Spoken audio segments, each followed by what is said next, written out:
Welcome back. The Reserve Bank has raised interest rates to 2.35%, its highest level in 7 years. Since May, rate increases have added almost $1,000 extra a month to a $750,000 mortgage. To discuss, we're joined by Executive Chairman of Yellow Brick Road Home Loans, Mark Bouris, and the Domain's National Editor, Alice Stoltz in Melbourne.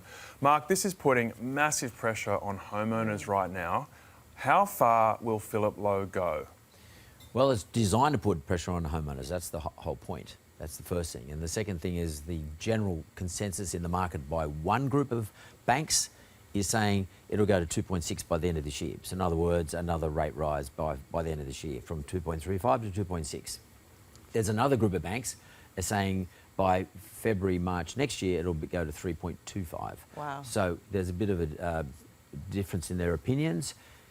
Who knows, but just on that number you quoted, $1,000, if it goes to 2.6, you're going to be looking at another $1,200 a month. Whoa. If it goes to 3.25, that's the official rate, then you're going to be looking at close to $1,500 extra on a $750,000 loan. So it's a big deal. And that's after tax dollars. Sure. Yeah.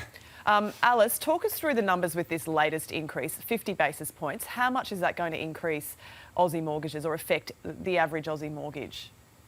Good morning, guys. As Mark just referred to, if you've got a loan of around $750,000, you're now going to be paying an extra $1,000 a month. And I think we've seen this rate rise happen quite incrementally. And I think at the beginning people were like, oh, a couple of $100 here or there can probably manage it. But now that we're getting into this sort of league, you're really going to start to people feel that pinch in every part of their life. Yeah, so Mark, there's been a bit of discussion about how long it takes for these rate rises to actually hit the hip pocket. The same goes for the property market. It actually takes quite a while for this to flow through to buyers and sellers out there on the streets. So what are you thinking is going to happen in the property market? We've seen it go down a little bit already. Are those drops going to start increasing? Well, the real estate agents I've been talking to are saying to me they're not seeing any distressed sales yet.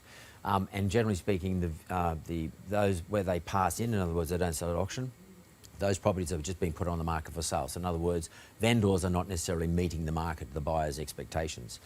But I think if we get 2 more rate rises by the end of this year and sometime February next year, because we have a break between around January period, I think you'll start to see a little bit more pressure on vendors to meet the market around February next year. So that's when you think we'll see more distressed sales? Maybe not necessarily distress at this stage, but certainly willingness to meet the market. Right, okay. It's a really nervous time for a lot of people. Alice, what is your advice to buyers and sellers right now?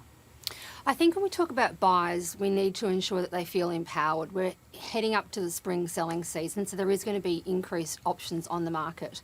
We also know that the other side of interest rates is that house prices are softened. So if you're buying and selling in the same market, you may well be selling for less than what you would have a year ago, but you'll also be able to buy for less.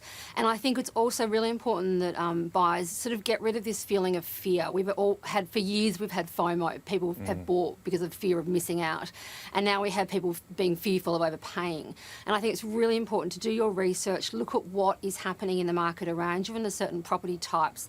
And I'm talking as recently as 3 months ago, not looking at what sales were selling for a year ago. And actually do your research and feel quite empowered by that knowledge of what you should be offering when it comes to buying. And Alice, there's been a lot of talk about homeowners, and fair enough, but what about renters? How do these dynamics affect people in the rental market? Guys, unfortunately, this problem is really ebbing out into the rental market. We are experiencing a rental crisis at the moment. We've never had lower vacancy rates. All around the country, people are absolutely feeling the impact of these rising interest rates. Landlords are understandably, one could argue, passing these on to tenants. We also have a problem with supply. We do not have enough housing in this country at the moment. So the rental market is particularly grim, and that's even harder. It's putting more pressure on first-home buyers who are being impacted by rising rates, are also now having to pay higher rents as well. Mark, what would be your advice to those who are concerned about meeting their mortgage repayments at the moment? What should they do? What are their options? Well, I mean, if you're really in distress period, contact your lender and seek an abatement for 3 months. Most contracts, mortgage contracts, allow you to ask your lender to give you an abatement. In other words, no payments for 3 months, but you're going to have to prove you're in that sort of financial situation. Other than that, if you're going okay, what you've got to do is go to a mortgage broker or someone like that and say, how can I get a better rate?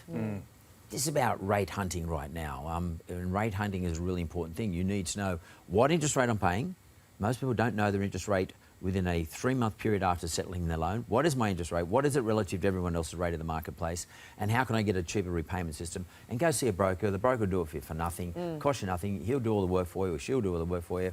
And if it works, it works. And sometimes you can get cash back. Some of the lenders will give you cash back. Because a lot of banks will offer you a reduction on your rate if you're a new customer too. So Correct. it's worth shopping around, isn't it? Correct. Shop around. Thank you, Mark, and thank you, Alice. We appreciate you both coming in today. Thanks, guys. Thank you. Still to come, national childcare shutdown.